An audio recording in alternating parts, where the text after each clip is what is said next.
lang kung ang sweldo mo na isang magkano yung mag-asawa. Ang asawa mo walang trabaho. Dahil ikaw ay nabubupa. Ang lokal ka ang kuryente na katulog. Sa sweldo mo, magkano? 540? Oo. 540? Oo. Ano kung 540? Oh, hindi ba? Hindi siya ginanong yan. Ay! Sabi namin ito, overtime na ano? 540. Kaya sabi ng pag-raise, 700. Kamubuhay ka.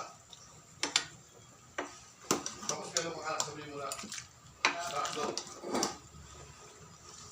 O, sabihin mo dalawa na lang.